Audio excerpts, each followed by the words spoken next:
Ce jour-là, ce passager algérien crie son désespoir. Je partirai pas! Je partirai pas! L'homme doit quitter la France, mais il s'y oppose fermement. Scène symbole de la difficulté d'appliquer les éloignements forcés qui, depuis 10 ans, n'ont jamais été aussi élevés.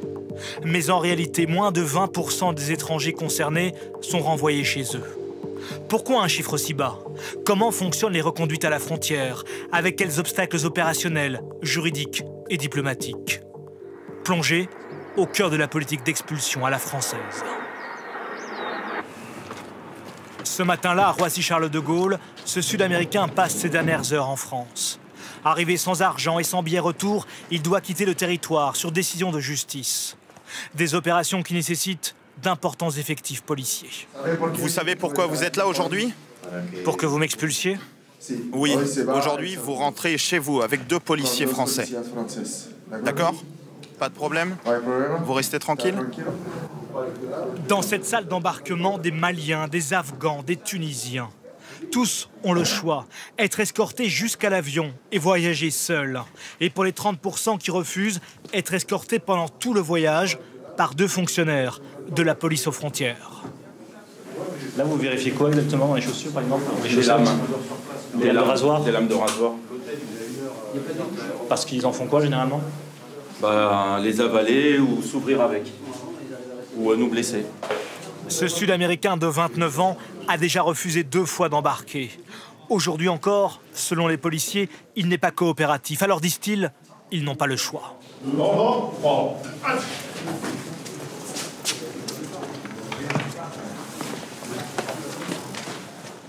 Ses bras et ses jambes sont entièrement entravés.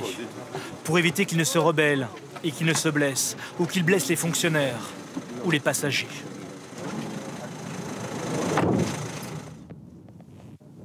Le convoi s'approche des pistes de Charles de Gaulle. L'homme semble désormais résigné.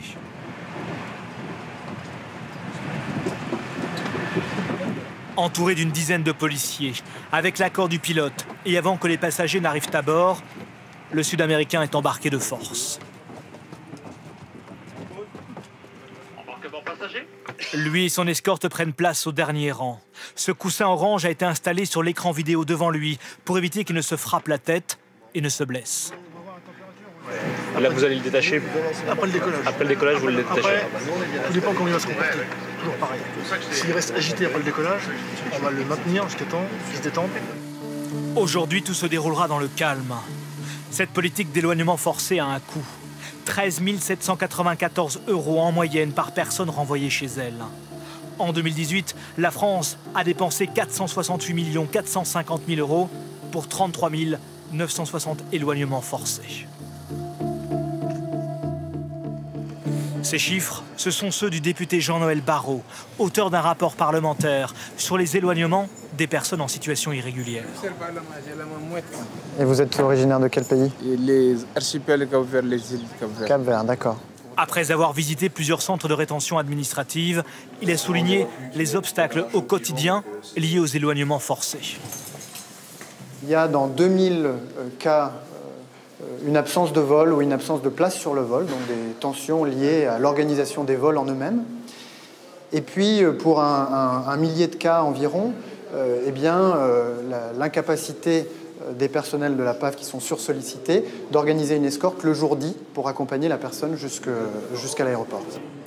Mais le député souligne aussi les failles diplomatiques qui rendent souvent impossibles les éloignements forcés. Pour les renvoyer, il faut obtenir un laissez-passer consulaire délivré par leur pays d'origine. Nous sommes à l'ambassade d'Albanie. Chaque mois, à la demande des préfectures, le consul signe une centaine de ces laissez-passer, un formulaire à signer, pour que les Albanais qui doivent quitter la France puissent le faire. L'Albanie est considérée comme une bonne élève par la France, mais d'autres pays traînent les pieds pour récupérer leurs ressortissants. Le Maroc, l'Algérie, la Tunisie, le Mali, le Sénégal, la Côte d'Ivoire et la Guinée. Le président de la République en a pourtant fait un combat diplomatique, avec des mesures de rétorsion. J'ai nommé un ambassadeur en charge de l'immigration et des négociations avec les pays. Et j'ai dit à tous les pays, je ne délivre plus de visa. Une menace en partie entendue. En 2 ans, le taux de délivrance des laissez-passer consulaires est ainsi passé de 36% à 58%. Outre ces freins diplomatiques, il y a aussi les erreurs de procédure. Maître Navy est spécialiste du droit des étrangers à Lille. Il traque les vices de procédure dans les obligations de quitter le territoire français pour les faire annuler. Bonjour monsieur, vous me suivez? Aujourd'hui, il défend ce jeune homme albanais, mais aussi un Moldave et 2 Irakiens en procédure d'éloignement. Et après 2 heures d'audience, la juge annule les reconduites du Moldave et de l'Albanais. Pour l'un des dossiers, le préfet avait considéré que l'étranger n'avait pas demandé de titre de séjour alors qu'on pouvait prouver qu'une demande avait été faite par recommandé. Le préfet aurait dû en parler éventuellement pour la rejeter, mais il ne l'a pas fait. Et pour le deuxième dossier, le préfet a transmis comme document un justificatif qui concernait un autre étranger. Une erreur dans les papiers, une irrégularité de procédure, et donc le juge a annulé la décision.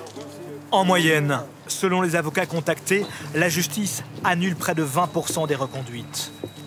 Arrivé aux mains de la police, avec une obligation de quitter la France, Bonne chance. les 2 jeunes hommes repartent libres dans les rues de Lille. Mais s'ils n'obtiennent pas un titre de séjour, au prochain contrôle, ils feront de nouveau l'objet d'une reconduite à la frontière.